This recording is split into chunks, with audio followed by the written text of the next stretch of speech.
Kumusta po kayo mga kapatid? Ang turo po ngayon ay tungkol sa Ama namin. Magdasal po muna tayo bago tayo mag-umpisa. Father God, salamat po sa inyong mga mensahe at turo. Holy Spirit, tulungan po ninyo maintindihan namin at magamit namin itong turo ngayon sa pang-araw-araw naming buhay.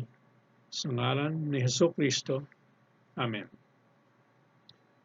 Ang dasal na Ama namin sa kaisipan ni Holy Spirit. Ama namin, nasa kaharian ng langit, sambahin ang pinakabanal sa lahat ng mga pangalan. Ibigay mo sa amin ang inyong langit. Ibigay mo sa amin ang kagustuhan at utos mo sa amin. Gawin kapares ang lupa at langit sa paggawa ng kalooban mo. Bigyan mo kami sa araw-araw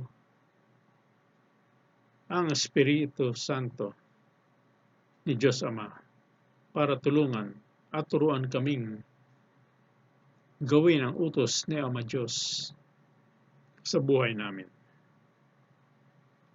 Patawarin mo kami sa lahat ng aming mga kasalanan dahil papatawarin din namin ang mga taong nagkasala sa amin.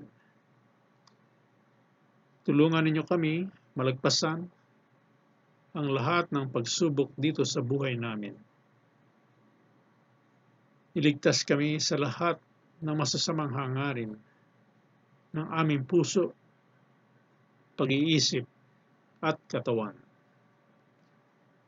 Sa iyo, Diyos Ama, kami ay naniniwala sa iyong kaharian, kapangyarihan at kaluwalhatian, ngayon at kailanman.